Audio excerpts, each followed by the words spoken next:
दोस्तों, पाकिस्तान में एक बड़ी भयानक टाइप की बहस छिड़ी हुई है।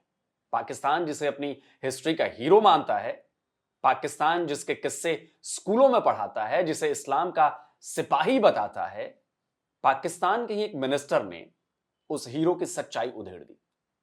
वैसे ये सच तो पहले ही दुनिया के सामने था, बस पाकिस्तानी उसे कबूल नहीं कर रहे थे।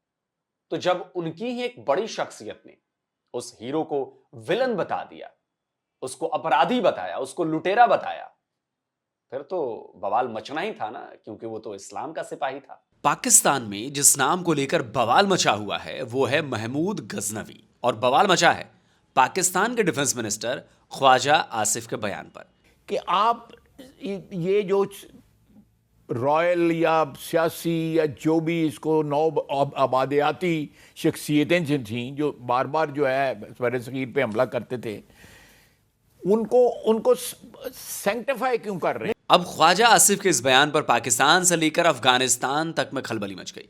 पाकिस्तान में भी कई लोगों ने उनके बयान का विरोध किया। अफगानिस्तान में तो तालिबान सरकार ने बाकायदा इस बयान के खिलाफ स्टेटमेंट जारी कर दिया। इस्लामिक एमिरेट्स ऑफ अफगानिस्तान का कहना है कि सुल्तान महमूद गजनवी का अफगानिस्तान के इतिहास में बहुत महत्वपूर्ण स्थान है और ख्वाजा आसिफ का यह बयान उसकी महत्ता को कम करता है।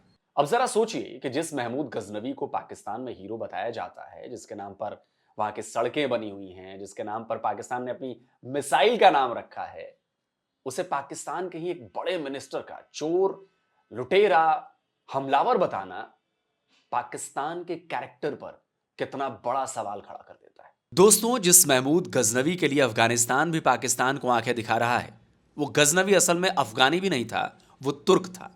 इतिहास बताता है कि गजनवी ने भारत पर एक दो बार नहीं बल्कि 17 बार आक्रमण किए थे और उसके निशाने पर भारत के मंदिर थे, जहां सोने चांदी के बड़े बड़े भंडार थे। और हर बार इन हमलों में उसने सोमनाथ मंदिर को जरूर निशाना बनाया और हर बार उसने यहां न केवल जमकर खून खराबा किया, लूटपाट की, बल्कि हजारों हजार लोगों का कत्ल भी करवा डाला।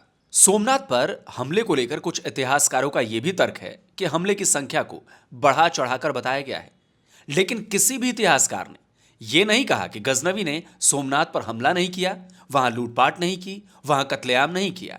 खुद तालिबानी गजनवी को इसलिए महान बताते हैं क्योंकि उसने सोमनाथ मंदिर जला दिया था, भगवान सोमनाथ की मूर्ति तोड़ दी थी।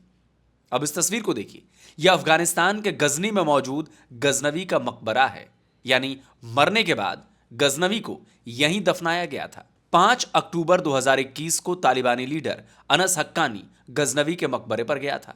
उसने खुद इसकी तस्वीरें ट्वीट की थी। ये वही तस्वीरें हैं। महमूद गजनवी ने 17 बार भारत पर हमला किया था। वो हर बार गजनी से अपनी सेना के साथ आता था और भारत के अलग अलग इलाकों पर हमला करता था। वहां लूटपाट करता था, सोने चांदी और दूसरे कीमती जेवरात, हाथी घोड़े के साथ साथ आम लोगों को भी गुलाम बनाकर, बंधक बनाकर अपने साथ लेकर जाता था।